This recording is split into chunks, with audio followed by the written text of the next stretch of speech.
Hello everyone, welcome to मीहास wonderful garden. Friends, आज का मेरा पौधा है गुड़हल का पौधा। अक्टूबर में आपको गुड़हल से कैसे फूल प्राप्त करने हैं, क्योंकि अक्टूबर का मंथ ऐसा होता है जब ना सर्दी होती है ना ज़्यादा गर्मी होती है। ऐसे मौसम में आपका जो हाइब्रिड वैरायटी का प्लांट जिसने गर्मियों में फ्लावरिंग रोक दी थी, वो इस मौसम में बहुत ही तेज़ी से ग्रोथ भी करता है और फ्लावरिंग भी करता है। आते देसी प्लांट पर भी फ्लावर हैं, लेकिन उसकी तुलना में हाइब्रिड प्लांट पर बहुत अच्छी फ्लावरिंग होती है। साथ ही साथ उसके जो फ्लावर का साइज़ है वो भी बिग साइज़ का आता है। लेकिन ज़रूरत ये कि उसकी जो ज़रूरतें हैं उसको आप पूरा करते रहिए, क्योंकि ये जो हाइब्रिड प्लांट होता है इसके फ्लावर बड़े होते हैं, तो इसको फर्टिलाइज़र की भी बहुत ज़्यादा नीड होती है। आप एक टाइम जो देसी प्लांट पर फर्टिलाइज़र ना दें तब भी वो फ्लावर देता रहेगा, लेकिन अगर हाइब्रिड प्लांट पर अगर फर्टिलाइज़र अवॉइड करते हैं, नहीं देते हैं, या जिस फर्टिलाइज़र की नीड होती है उसको हम नहीं पूरा कर पाते हैं, तो ये प्लांट धीरे धीरे फ्लावरिंग करना बंद कर देता है। प्लांट पर ग्रोथ भी रुक जाती है, और जो अगर एक दो फ्लावर आ भी रहे हैं वो छोटे छोटे से आके ही रह जाते हैं। तो इनकी ज़रूरतों को आप समझें और महीने महीने में एक बार फर्टिलाइज़र, जो ठोस फर्टिलाइज़र, ज़रूर दें। जैसे कि एक ये मेरा प्लांट है।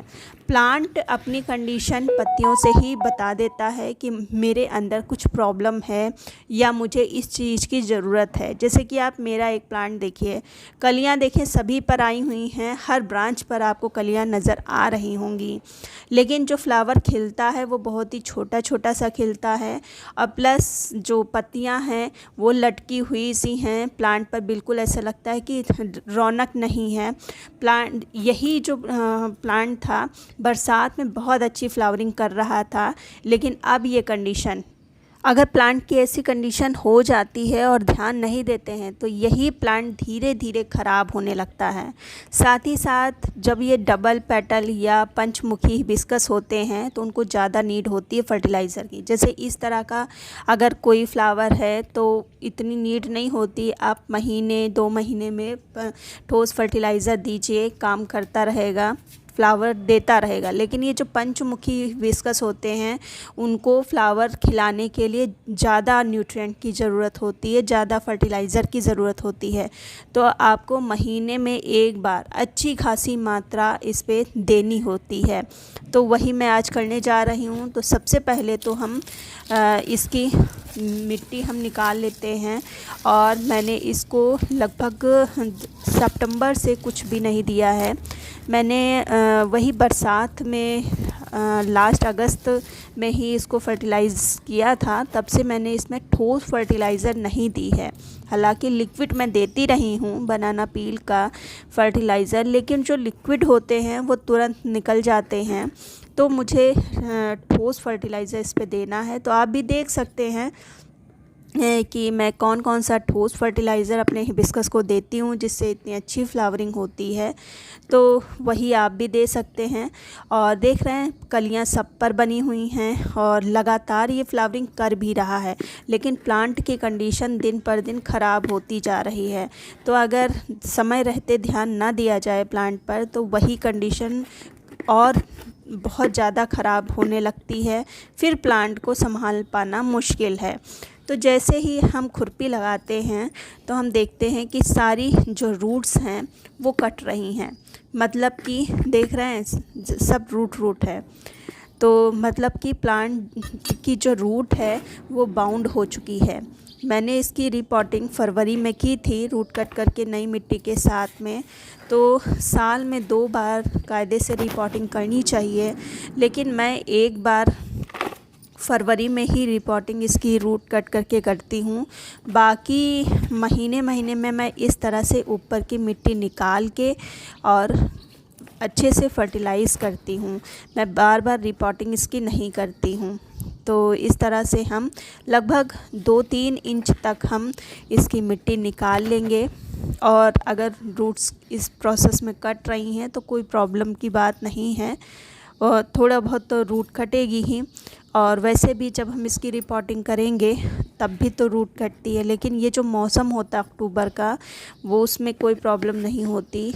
आप ये काम जैसे जून में नहीं कर सकते, मई जून में नहीं कर सकते हैं, जब बहुत ज़्यादा धूप होती है, गर्मी होती है, उस वक्त हम सिर्फ लिक्विड ही फर्टिलाइज़र देते हैं प्लांट को। तो इस तरह से हम मिट्टी को निकाल लेंगे। और इसमें जो सबसे पहली चीज़ जाएगी ये है जो काऊ डंक होती है, वो काऊ डंक है, वर्मी कंपोस्ट है, कुछ भी आप ले सकते हैं। और ये मेरा प्लांट लगभग 2.5-3 साल पुराना है, तो इसलिए मैंने 100 ग्राम के करीब फर्टिलाइज़र लिया है, कंपोस्ट लिया है।